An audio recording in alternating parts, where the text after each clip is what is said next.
Hi friends, ఎలా ఉన్నారండి? అందరూ బాగున్నారా? నేను చాలా బాగున్నానండి. మీరు కూడా బాగుండాలని మనస్ఫూర్తిగా భగవంతుని కోరుకుంటున్నాను. తను చెడ్డ కోతి వనమంతా చెరిచిందంట. పెద్దలు సామెత చెప్పేవాళ్ళు. మీకేమైనా ఐడియా ఉందా? వెనక పెద్దవాళ్ళు ఏదైనా చిన్న చిన్న సామెతలు చెప్పేవాళ్ళు. తను చెడ్డ కోతి వనమంతా చెరిచేసిందంట. ఎందుకంటే నేను బాగోనప్పుడు పక్క వాళ్ళు కూడా ఎందుకు బాగోవాలి, వాళ్ళని కూడా చెడగొట్టేద్దాం అన్న సామెత. దానికి అర్థం ఇదే అనమాట. ఇకపోతే ఈ సామెత నేను ఎందుకు చెప్తున్నాను అంటే, మనం యూట్యూబ్లో రీల్స్ చేసేటప్పుడు అక్క అని పిలుస్తారు. దాన్ని మనల్ని పొడిచినట్టుగా మాట్లాడతారు. అక్క అని పిలుస్తారు, పొడిచినట్టుగా మాట్లాడతారు. ఒక తమ్ముడు ఉన్నాడు.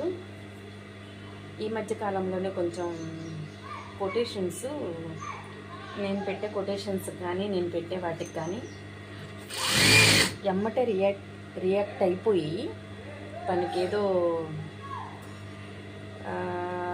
తన ఆస్తులన్నీ నేను రాయించేసేసుకొని తనకి ఒంటి మీద దుస్తులు కూడా లేకుండా రోడ్డు మీద నిలబెట్టినట్టు ఫీల్ అయిపోయి పరిగెత్తుకుంటా నేను పెట్టిన వీడియోస్లోకి వచ్చేసి ఎమ్మటే కామెంట్స్ పెట్టేస్తున్నాడు ఒక తమ్ముడు. మళ్ళీ అక్క అంటాం, బ్యాడ్ మాట్లాడతాం. ఇప్పుడు ఏదో చెప్తారు. అదే ఇప్పుడు నేను ఫస్ట్ చెప్పాను కదండి ఒక సామెత, తను చెడ్డ కోతి వనమంతా చెరిచేసిందంట.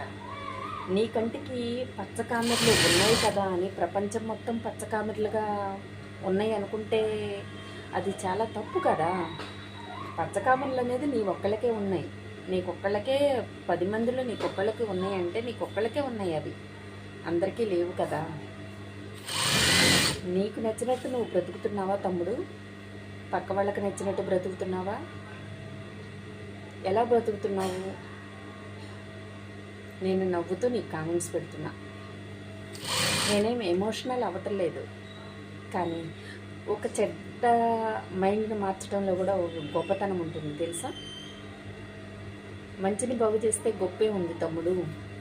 ఒక చెడును బాగు చేస్తేనే కదా మనం 10 మందిలో ఒక ప్రత్యేకంగా నిలబడేది. నేను ఇలా పని చేసుకుంటూ కూడా నేను మాట్లాడగలను. ఇలా పని చేసుకుంటూ కూడా నేను యూట్యూబ్లో రీల్స్ చేయగలను. ఎందుకంటే ఆ రీల్ని నేను అంత ఎడిట్గా చేసేసి పెట్టాల్సినంత అవసరం అయితే లేదు.